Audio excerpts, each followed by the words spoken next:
દાન થકી ફરી માનવતા મહેકી ઉઠી। સુરતના પાસોદરાના 69 વર્ષીય વૃદ્ધના અંગદાન કરવામાં આવ્યા।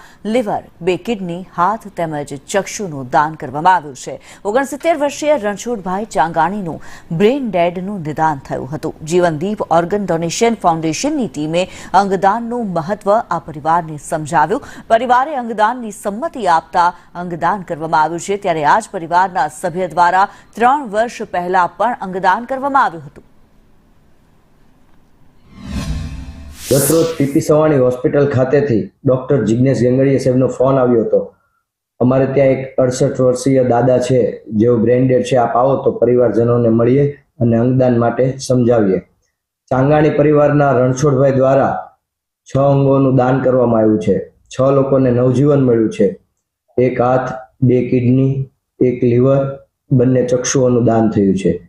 આ પરિવારમાંથી અગાઉ એમના રિલેટિવ હળદુ પરિવારની એક દીકરીને કિડની મળેલી છે, તેમજ એમના એક રિલેટિવ તળાવિયા પરિવાર છે, તેમને પણ 6 મહિના અગાઉ લીવર ટ્રાન્સપ્લાન્ટ થયેલું છે IKDRC હોસ્પિટલ અમદાવાદ ખાતે। આ પ્રેરણા લઈ તેઓએ અંગદાન માટે તરત જ સહમતિ